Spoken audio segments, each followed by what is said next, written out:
She saw his face bubble up from the darkness, set like a pimple on the back of some great beast. The features belonged to Arcav, her brother. But that was impossible. Arcav was in a young body, very much alive. He could not be here. Could not be here and there at the same time. Unless some part of him had been lost between lives, bitten from him when he had last hung in this place. Their gazes met, and he called out again, begging for her help. She fought to go to him, but the strands held her tight, making her feel like a prisoner. This, too, was truth. I am a prisoner, she thought, and knew this had long been the case. Then Arcav's face was blocked out by the rush of shadows, of hungry mouths and the screeching of something tearing, of the distance between her and the angry dark, shrinking in the blink of an eye. The strands of light grew tight about her, like a fist, and she was rising, as fast as the chasing shadows, then faster, leaving them and her brother behind. This time, she told herself, I will remember. Chapter 1. Parry came back to the world slowly. Everything was black, muted, unreal, and her mind felt fuzzy. There were things she needed to remember. Something about her brother? Yes, that was it.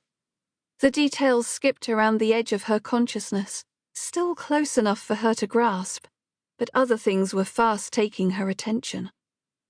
There were straps around her arms, legs, body, and head, holding her tightly in place. There was something in her mouth that held it open, and a textured shape was pressing down on her tongue.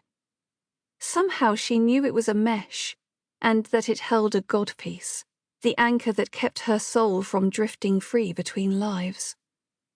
At first, she'd thought she was in darkness, but someone stood over her, blocking the light, close enough that the fabric of their clothes fell across her like a veil, tickling her nose as their hands worked at the strap behind her head. After a few moments it was removed, and the obstruction in her mouth slipped free. The other straps remained in place. When the figure stepped away from her, a room of stone was revealed, windowless and grey, with pillars, well spaced, that spiraled slowly from the outer wall into the centre where she lay.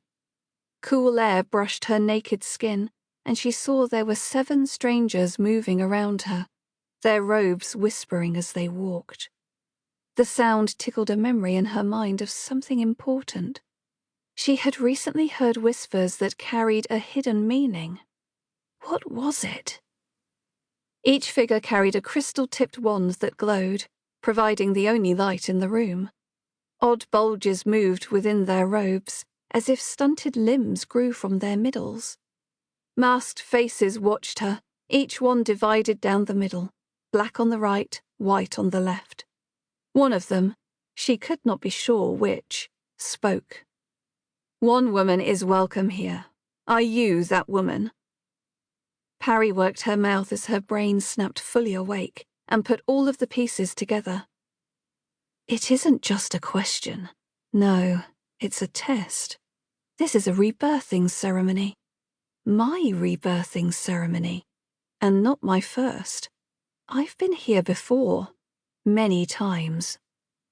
She could feel certainty rising within her, and with it, knowledge. I am deathless. The thought rang in her mind, powerful and true. She had died many times but had always come back. So long as her blood remained in the world, be it a son, daughter, grandchild, or someone who sprouted from that line, her soul would have a new home to go to. I am deathless.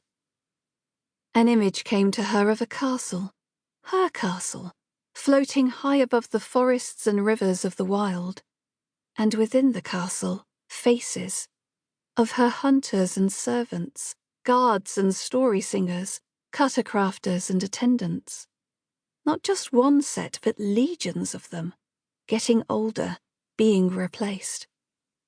She had ruled over them for generations. The sky